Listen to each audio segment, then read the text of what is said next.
Nos últimos meses, você já deve ter falado alguma vez na hora de fazer um pagamento? Aceita Pix? Pois é. O Pix, o sistema de pagamento instantâneo, está completando um ano já. E os números já mostram o sucesso desse sistema. Segundo o Banco Central, mais de 45 milhões de pessoas que não realizavam essas transações eletrônicas agora fazem Pix com frequência. O sistema já conseguiu até reduzir em quase 5 bilhões os custos bancários para empresas. E ao fazer aniversário, o Pix ganhou um conjunto de novas medidas de segurança.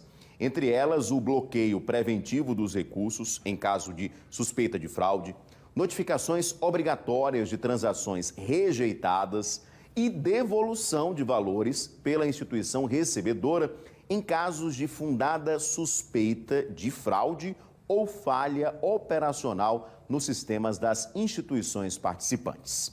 Sobre essas novidades e também sobre o sucesso do Pix, a gente conversa agora com o professor Francisco Abud. Ele é consultor em novas tecnologias, já conversou bastante com a gente aqui sobre essas tendências agora, né? Inclusive desses pagamentos eletrônicos. E aí eu queria saber do professor, boa noite, professor, como é que a gente vivia sem Pix, hein? Olha, primeiro, boa noite, telespectadores, boa noite, Edson. E vou lhe dizer uma coisa, a pior coisa é você ficar contando moeda, né? Então, a partir de agora, você não fica mais contando, tá? Então, não precisa mais ficar andando com dinheiro. Então, dinheiro não circulando significa não emissão de moeda para o Brasil, o que torna inclusive a inflação mais baixa, porque você emitir moeda é sinônimo de você aumentar a inflação. Tá? E nessa época que a inflação já está alta, então não compensa você emitir dinheiro. Então, pessoal, vamos usar cada vez mais o Pix. Já são 100 milhões de pessoas usando o Pix. Tá? 8 milhões de empresas, mais de 700 empresas, bancos, operadoras financeiras provendo esse serviço para vocês. Então, isso vale a pena você usar. Tá? Agora, professor, mesmo com um ano já, muita gente ainda fica com o pé atrás, né? De repente fazer, vou colocar meu CPF para ser a chave do Pix, e se alguém descobrir o meu CPF, né? Enfim, a gente sabe que fraudes existem. E nesse um ano de implantação do Pix, muito foi aprimorado e a gente precisa dar esse valor, né, ao sistema de segurança do Banco Central, dos bancos como um todo, que houve uma evolução, né? Os bandidos descobriram que a gente vai sequestrar, agora o sequestro relâmpago não vai levar ninguém para o caixa eletrônico, vai fazer um Pix. A partir desses golpes, né, foram identificadas soluções, até, por exemplo, para diminuir o valor nas noites, na madrugada, para evitar esses golpes. Então, assim, o sistema está evoluindo, né? E foi um ano com muitas evoluções também no quesito de segurança, né? Exatamente, ou seja, hoje já existe um limite noturno de R$ 1.000 para transações, justamente para delimitar. E agora, e cada vez mais, o Banco Central vem colocando resoluções. Essas resoluções, eles dão um tempo para que as empresas possam se adequar, como é o caso da resolução de hoje, com um ano do IPIX, tá? Houve uma resolução em junho, que é a resolução 103 do Banco Central, em que diz o seguinte, tá? Estabelece mecanismos especiais de devolução quando você tem suspeitas de fraude ou falhas operacionais. O que é que você deve fazer? Se for uma fraude, você deve printar toda a conversa do golpe, vai no Fale Conosco do seu banco e manda uma mensagem para o banco. Tá? Então, com isso, o dinheiro, enquanto for apurado a fraude, ele será bloqueado, tá? E alguns bancos, eles já fazem o quê? Eles já devolvem na hora.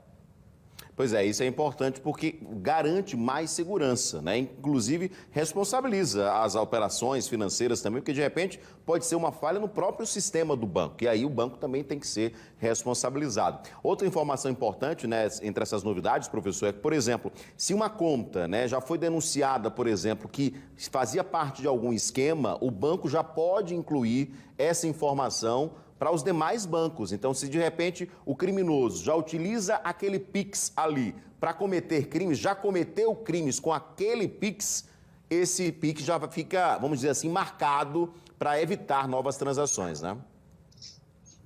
Exatamente, tá? Ou seja, e essas informações, elas terminam sendo compartilhadas com todos os bancos, o que antes, sem o Pix, isso não existia, ou seja, um banco tinha informação e o outro banco não tinha essa informação. Então, com o Pix agora, essa informação está sendo compartilhada, então isso é passado para uma central. Tá? E com isso, aquela pessoa que fizer uma transação, o próprio banco pode bloquear essa transação por precaução. Pois é, isso dá mais segurança também, né? Como o professor falou, já está em vigor desde setembro aquela questão do limite da transferência. À noite, R$ 1.000, das 8 da noite até às 6 da manhã. Tá? Então é importante porque, de repente, você, se acontecer alguma coisa, você de repente for sequestrado, porque a gente sabe que nas grandes capitais isso, infelizmente, ainda é uma prática comum, você não vai ter como fazer uma transferência e ter um prejuízo muito grande e, claro, pode até mesmo buscar esse ressarcimento, né? Essa devolução desse dinheiro. Então, professor, para quem ainda não adotou, né? Não fez nenhuma Pix, nenhuma chave Pix, o senhor recomenda? É seguro? A gente pode fazer? E é uma tendência realmente que não vai voltar atrás? A gente não vai voltar a ter cheque? Não. Não tem a mínima chance, tá, gente? É recomendável. O Pix hoje é uma transação extremamente segura, tá certo? Inclusive extremamente elogiada por outros países no mundo inteiro, como o Brasil fez a implantação e principalmente a quantidade de usuários que adotou. Eu só queria fazer antes, Edson, uma ligeira observação, que é em relação ao desacordo comercial. Ou seja, se você comprou uma peça e essa peça chegou com defeito e pagou via Pix, isso aí você não é considerado um mecanismo especial de devolução, não, tá? Então você vai ter que solicitar realmente o estorno.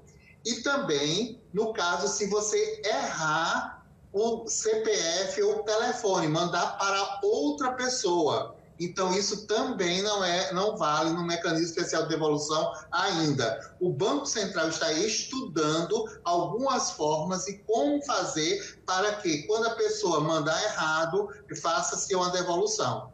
Ok? Mas o Pix hoje, gente, é extremamente seguro. Agora, o problema está em você tomar mecanismos de segurança no seu celular, na hora de fazer o Pix, tá certo? E não ter, por exemplo, deixar o telefone aberto com sua conta, né? Para que outras pessoas não tenham acesso.